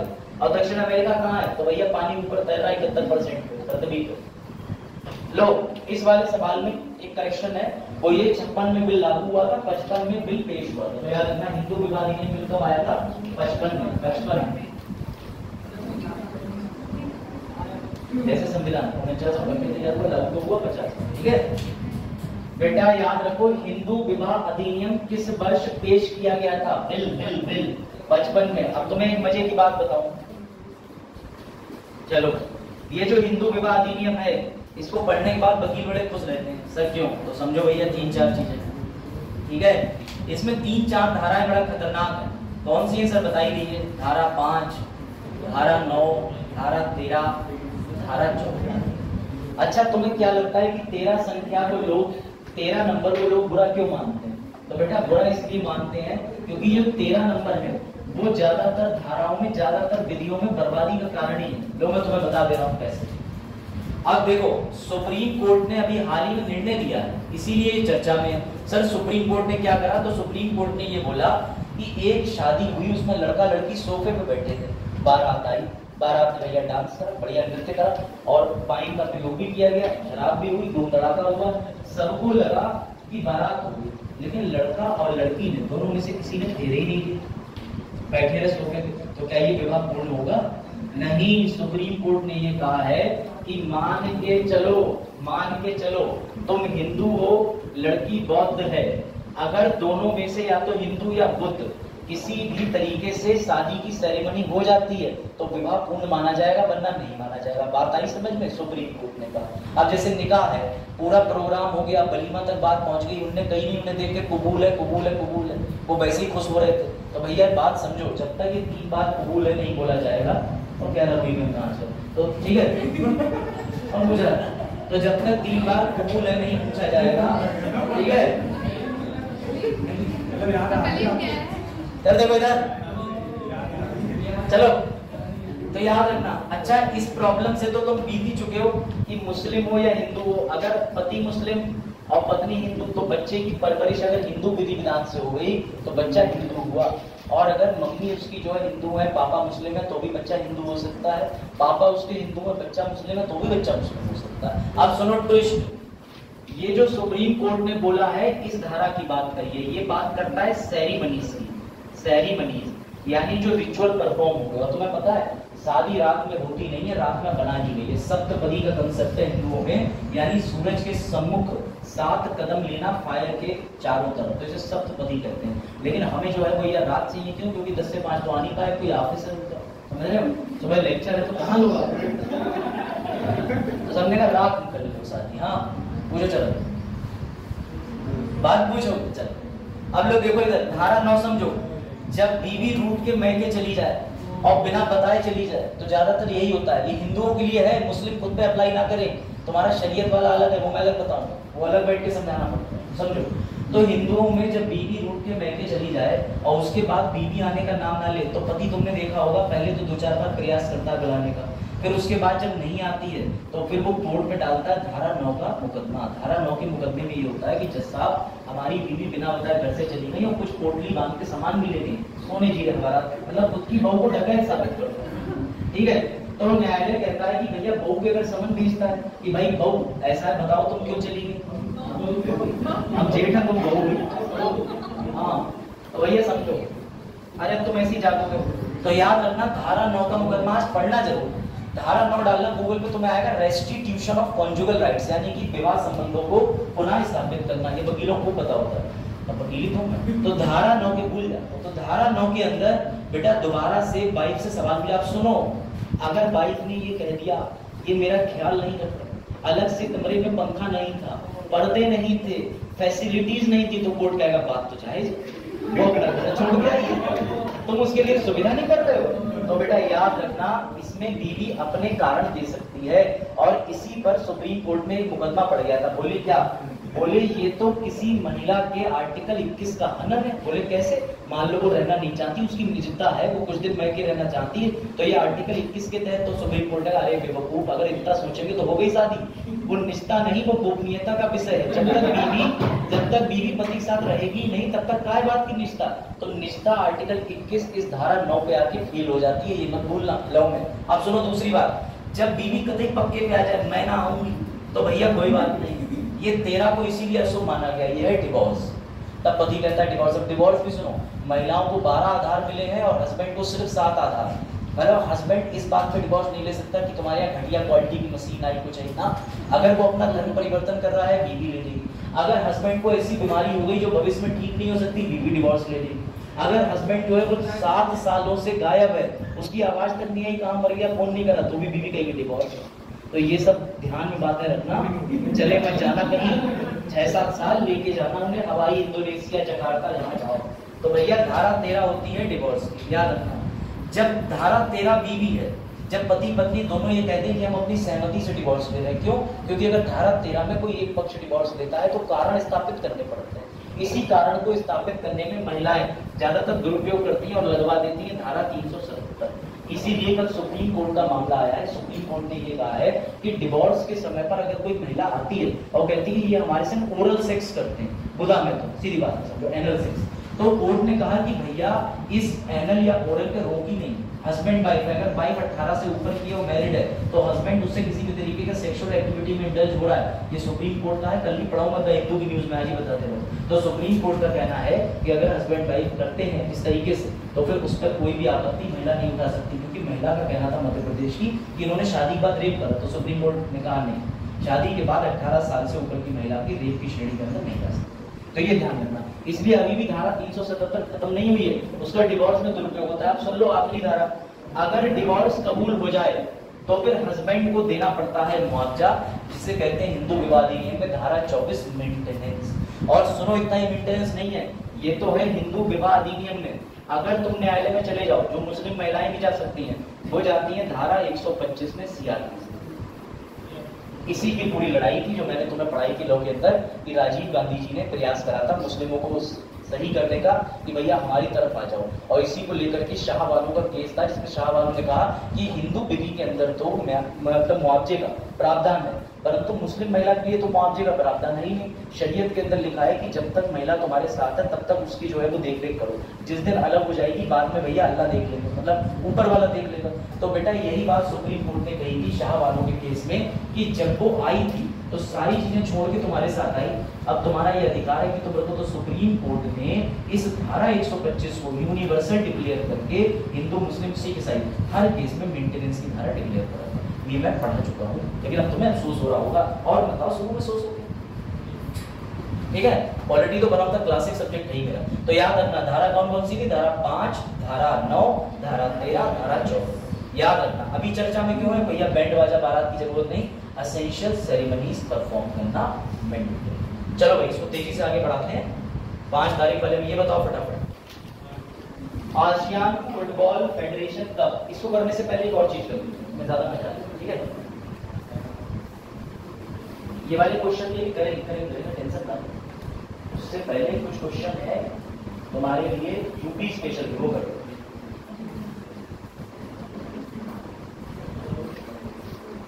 दस क्वेश्चन डेली यूपी स्पेशल के मैं ले आया था, ठीक है। मैं इसलिए ले आया हूँ, इसी बहाने तुम्हारा रिवीजन हो जाएगा। चलो बहुत ज्यादा डीप एक्सप्लेनेशन नहीं दूंगा, 10 क्वेश्चन पढ़ लो, ठीक है। योजनाओं के लिए भी मैं लेके आया हूँ पीडीएफ, तुम्हें योजना खोल के पिलाऊंगा मैं, अभी टाइम नहीं। बताओ भैया, उत्तर प्रदेश दिवस किस तिथि को मनाया जाता है? 24 जनवरी को। और कौन सा दिवस मनाया जाता है? बालिका दिवस भी मनाया जाता है, याद रखना। 26 जनवरी क्यों मनाते हैं? देश आजाद हुआ था, गणतंत्र दिवस, संविधान। ये भी ठीक करे बच्चे, मैंने यही देखा है, स्टेटस तक लग जाते हैं हैप्पी इंडिपेंडेंस डे 26 जनवरी। कंगना रनौत हो रहे हो, बहुत क्लासिकल जोक है। चलो 24 जनवरी क्यों चुना गया सुन लो भैया, क्योंकि तत्कालीन संयुक्त प्रांत का नाम बदलकर पहले यूनाइटेड प्रोविंस कहते थे, क्या कर दिया था 2018 में उत्तर प्रदेश प्रथम बार 24 जनवरी को मनाया गया था, लेकिन नाम कब बदल दिया था? 1950। ये मत भूलिए। चलो भैया अगला तुम्हारी कंप्यूटर स्क्रीन पे ये बढ़िया क्वेश्चन। हाँ 7 पॉइंट, अच्छा 7 एक ही है क्या? तो तुम्हें कैसे कंफ्यूज करना। 7.33 आंसर है बेटा, याद रखिएगा। भौगोलिक क्षेत्रफल उत्तर प्रदेश पूरे भारत का 32,84,000 स्क्वायर किलोमीटर का कितना है? तो भैया ये रहा 2,40,928 वर्ग किलोमीटर है, जिसकी भारत सीमा कितने राज्यों से लगती है? 8 प्लस 1 यूटी से। तो टोटल में 9, केंद्र शासित में 1, राज्यों में 8 और टोटल में। चलो भाई ये बताओ, ये बड़ा अच्छा प्रश्न है। कोई लखनऊ गया है पेपर देने? अगर लखनऊ पेपर देने गए हो तो अब की बार तुम उस जगह खड़े होकर के 10 मिनट देखना, तुम्हें दिख जाएंगी तो मछलियां। देखो कैसे गेट के ऊपर देखना। हाँ बताओ इसका उत्तर दो तो जाने। तुम्हें क्या लग रहा है यूपी पीसीएस ने है? हाँ बताओ भाई, सायरा क्या है? सही है बेटा, जंगली रमी खेलने से अच्छा रूमी दरवाजा देखो। अब ये रूमी दरवाजा क्या है, लोग तुम्हें दिखाइए दे रहे हैं। तो ये रहा रूमी दरवाजा। ये रूमी दरवाजा तुम्हें तब दिखेगा जब तुम लखनऊ जंक्शन से निकल के निजाम सर की कोचिंग जाओगे, तभी तुम्हें दिखेगा। जब तुम मीमांसा जैसी बड़ी संस्थाओं के इर्द गिर्द घूमोगे, मैंने कोचिंग का नाम लिया नहीं, मैंने तो मीमांसा और बहुत देर बाद कोचिंग बोला है। तो नियम ये है, एक साथ बोले हुए शब्द को कंसीडर करता हूँ मैं। तो बेटा याद रखना, इसका निर्माण किसने कराया था? अब सुन लो एक कहानी। अब तुम्हें एक बड़ा अच्छी बात बताता हूँ। जब मैं सबसे पहली बार गया तो मुझे किसी ने राय दी कि भूल भुलैया में चले जाओ। भूल भुलैया सुनी तुमने? कभी मत जाना माँ बाप के साथ, कभी मत जाना माँ बाप के साथ, उस भूल बिछड़ोगे नहीं।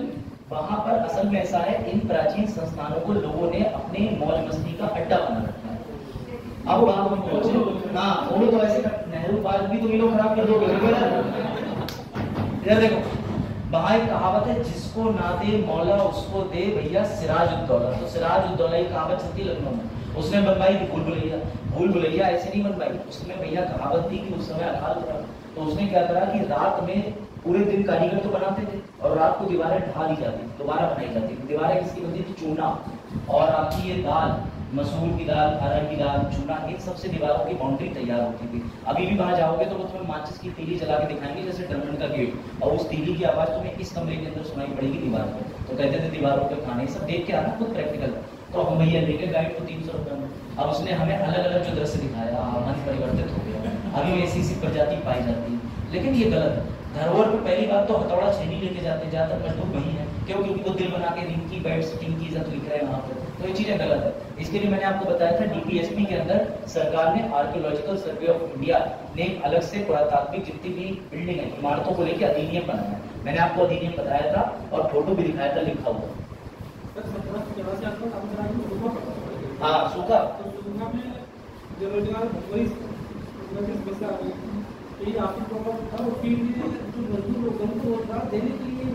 यही वजह थी, यही बात। ठीक है, तो बेटा याद रखिएगा, इसका कंस्ट्रक्शन इसी वजह से हुआ और ये बड़ा सुंदर है देखने में। अब चलो ये बताओ, कौन सा जिला क्षेत्रफल की दृष्टि से सबसे छोटा है? ये बढ़िया क्वेश्चन। हाँ भाई,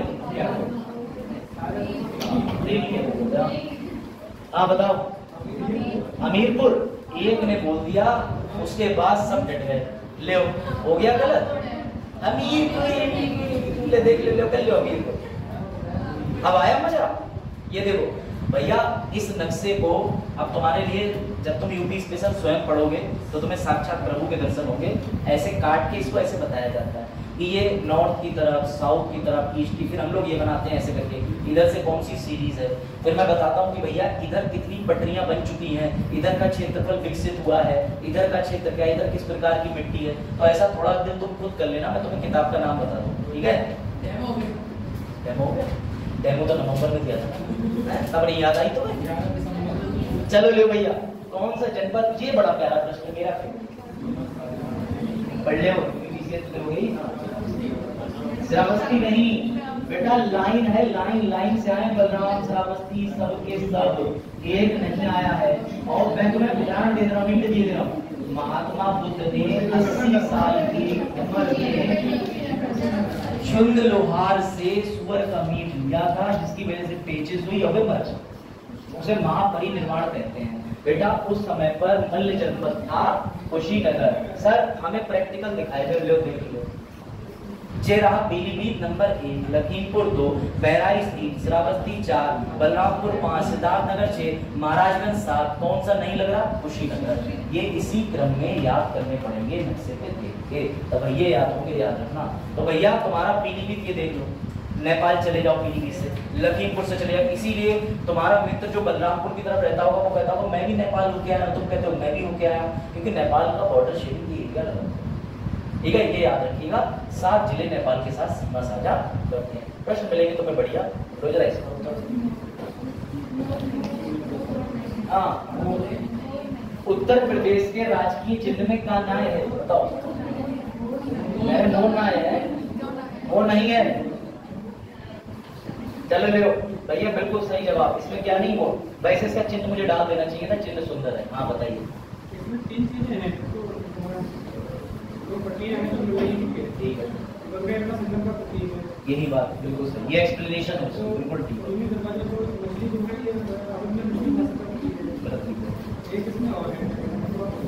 धनुष्वाण वाला, अर्जुन प्रतिस्पर्धा वाला, चल श्री राम का धनुष्वाण, तो याद रखिएगा। ठीक है, अब चलो इस पे आ जाओ। उत्तर प्रदेश का राजकीय पक्षी कौन है? जिसे भैया आरिफ याद रखो, आरिफ। सर आरिफ इसका उत्तर नहीं है। अरे तुमने घटना पढ़ी थी, आरिफ एक सारस पाल लिया उन्होंने, सारस बना जी का जंजाल। तो भैया याद रखना सारस। देखो 2021 तक में पूछ रहे हैं, मतलब इन्हें ये लगता है कि 2015 के बच्चों को 2021 तक नहीं पता सारस राजकीय पक्षी है।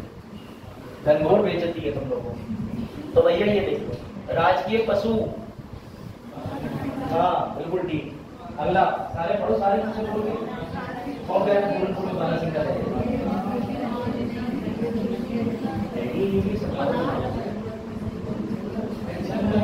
अच्छा, अरे वो तो अपनी बड़ी नहीं है, शिक्षकों की वजह। हाँ पिलास, अच्छा हाँ। अरे राजकीय पुष्प भैया पलाश, वही जो आपने देखा होगा वायलेट पर्पल कलर का होता है, उसका कुछ और भी नाम है। राजकीय खेल हॉकी, वाह। उत्तर प्रदेश में न्यूनतम क्षेत्रफल वाला जनपद कौन है? ये बड़ा अच्छा प्रश्न, बताओ। सबसे ज्यादा भी बताओ, कम भी बताओ। गौतम बुद्ध नगर सबसे ज्यादा है, ठीक। सबसे कम बताओ। अच्छा, कौन सा है सबसे कम? संत कबीर नगर, बिल्कुल सही जवाब। ये लो, अब देख लो भैया, क्षेत्रफल के दृष्टिकोण से जो 4 दिए हैं, इनका दिया है, पहला जो क्रम से नहीं दिया, बस सबका बता दिया। लो भैया, उत्तर प्रदेश में सबसे अधिक सबसे कम क्षेत्रफल मुझे बस नहीं आता है। निम्न में से बताओ। लखीमपुर खीरी चले जाओ, बहुत बढ़िया है, एक बार देख जाओ, वहाँ चारों तरफ रेता ही रेता है। और संत कौन सा? खीरी के साथ। लो भैया, अगला प्रश्न कंप्यूटर स्क्रीन पर। हाँ, इसमें आया है फूड सेफ्टी। अच्छा हुआ, मुझे लगा फॉरेस्ट सेफ्टी में था। हाँ, पढ़ो। निम्न जनपदों में से किस एक को अंतर्राष्ट्रीय सीमा स्पर्श नहीं करता? अभी बताया है। श्रावस्ती भी था, बलरामपुर भी था, पीलीभीत तो सर शुरू में ही था। कौन सा नहीं होगा? बस्ती। बेटा दोबारा नक्शा लगा दो, लगा दो सर, दोबारा देख लेंगे, नक्शा भी साफ नहीं हो रहा। तो बस्ती कहाँ घूम रहा है बेटा, बताओ। चलो, अब ये हो गए प्रश्न तुम्हारे। अब रुक जाओ, तुम्हें कुछ योजनाओं के बारे में और ध्यान दे। अरे एक ही पन्ने की योजना है, दुखी ना हो, बस तुम्हें एक तरीका बताना है। अच्छा, ये योजना है,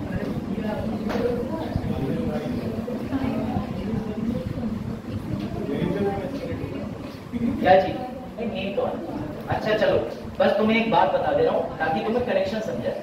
देखो भैया, राज्य किस परिभाषा में आता है? स्टेट 12। सर 36 में भी डिट्टो परिभाषा लिखी है राज्य की, 12 और 36। बस सुन लो, फिर क्लास खत्म करेंगे। बेटा, राज्य का काम होता है सामाजिक सुरक्षा करना। किसकी सामाजिक सुरक्षा करना? सर जनता की। जनता उनमें से एक है। किन किन की सुरक्षा करना? जरा ये पढ़ो। लोगों की, जनता की, परिवार यानी वृद्धा, किसान, विकलांग, रोगी, विवाह जैसे सामाजिक कार्य भी कराते रहना, सामाजिक प्रतिष्ठा आजीविका। सर आप ये क्यों पढ़ा है? तो समझो, अपना जो विभाग है जिसमें अभ्युदय योजना चल रही है, उस विभाग के दायित्व के हिसाब से मैं तुम्हें कुछ चीजें बताने जा रहा हूँ। हैप्पी बर्थडे टू यूपी परिवार कल्याण कार्ड योजना क्या है? तो भैया पहले दिक्कत ये होती थी कि जितने लोग थे उनमें से राशन कार्ड सबके बनते थे, बात अब सबको डिजिटल करने की प्रक्रिया में कल्याण कार्ड बना दिए गए। इसमें तुम्हें 15 अंक का राशन कार्ड मिलेगा। अगर नहीं भी है तो तुम्हें फैमिली आईडी का अंदाजा हो रहा होगा कि फैमिली आईडी बनानी पड़ेगी। बेटा इस योजना को अभी ये लागू नहीं हुई है, ये पूरी तरीके से, मतलब ये एग्जीक्यूशन अभी चल रहा है, प्रोसेसिंग में। तो बेटा इसके तहत 15, आप मान लीजिए डिजिट शायद इसके ख्याल से 12 है, हाँ सॉरी डिजिट 12 है। 15 करोड़ आधार मान्य कार्ड धारकों को 60% कवरेज देते थे, अब उन सभी को डिजिटल कर देंगे। तो क्या बन जाएगा? पुराने ट्रेडिशनल कार्डों को कल्याण कार्ड, ये ध्यान रखना। चलो भैया, अब तुमने ये वाली पेंशन देखी, वृद्धावस्था पेंशन योजना, ये कौन देता है? समाज कल्याण। बस कुछ संबंधित विभाग देख लो, ये जो एक पन्ने की जानकारी है, वरना डेटा तो क्वेश्चन आंसर नहीं समझ में आएगा, बस आज ही आएगा। तो बेटा वृद्धावस्था या किसान पेंशन योजना कौन सा विभाग देता है? समाज कल्याण। ग्रामीण क्षेत्र में 60 वर्ष के व्यक्ति की न्यूनतम आय कितनी होनी चाहिए? 40,080। तुम जब इनकम सर्टिफिकेट बनवाने जाओगे, एक बार कहता होगा बाबूजी थोड़े पैसे दे देना, 42,000 का बना देना। क्यों? क्योंकि वो चालाक है, उसे पता है ज्यादा महंगा बना देंगे तो योजना का लाभ नहीं मिलेगा, इस स्कॉलरशिप नहीं आएगी, याद रखिएगा। इस वजह से वो कम का बनाता है। शहरी वाले का कितने से कम का होना चाहिए? 56,460 से। लाभ कितने वर्ष तक के व्यक्ति को मिलेगा? अगर आप 80 के हैं तो आपकी पेंशन आएगी वृद्धावस्था की 500 रुपया, अगर आप 60 के हैं तो 400 रुपया। यही अपने समाज कल्याण विभाग में कई वृद्ध मिल जाएंगे। अब दिव्यांगों की पेंशन की बात कर लो, तो बेटा मेरे समझ नहीं आ रहा ये प्रिंटिंग एरर है कि सत्य है?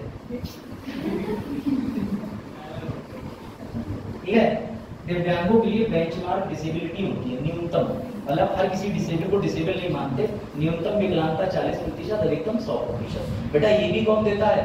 समाज कल्याण विभाग। इसमें भी सेम मानक होते हैं। अब तुमने पढ़ा होगा कुष्ठ रोगी होते हैं, कुष्ठ रोगी, उनको भी पेंशन का अनुदान दिया जाता है, ये याद रखिएगा। ये भी कौन सा विभाग देता है? लेकिन इसमें विकलांगता कितनी चलती है? 1%, क्योंकि जिसे कुष्ठ रोग लग भी गया उसका क्या पैमाना नापोगे? तो भैया उसको देना ही पड़ता है। ये आगे सबसे क्लासिकल क्वेश्चन। शादी अनुदान उत्तर प्रदेश के अंदर वर्तमान में कितने रुपए मिलते हैं? कितने हजार? हाँ जो हमने बताया हाँ भैया 50 प्लस कितने 55,000 रुपए का प्रावधान है कि एक बार शादी करो 55,000 ले जाओ गवर्नमेंट से। इसमें अगर कोई अंतर जातीय है तो भी पैसा मिलता है, और अगर कोई एकदम आप समझिए अंतर धर्म के अलावा भी आ जाए तो भी ये विवाह हुआ सब करा देते हैं। इसी के तहत सबसे ज्यादा फ्रॉड पाया जाता है। कौन सा है बलिया है काम, वहां पे बैठा दिए सगे भाई बहन बैठा दिए पैसा लेने के चक्कर में। हाँ ये बड़ा गंदा और ट्रेजिक लगा मुझे कि सगे भाई बहन बैठ गए कि चलो भैया पैसा तो मिल ही रहा, और लड़कियों की अकेले ही शादी, खुद को माला पहना दी और शादीशुदा बैठ गई। तो देख रहे हो। एक और पढ़ो, विधवा पेंशन योजना, विधवाओं को पेंशन से लाभान्वित करने के लिए न्यूनतम आयु 18। ठीक, ये सारी योजना जो है इसकी मैं ये तुम्हें इसलिए बता रहा हूँ कि कौन सा विभाग है। जन आरोग्य हमने पढ़ ली थी, ये भी छोड़ दो बस। जो विभाग होते हैं उनसे योजनाएं काफी संबंधित होती हैं, इस वजह से तुम्हें आइडिया है। चलो भैया कल मिलेंगे, बंद कर दो कैमरा।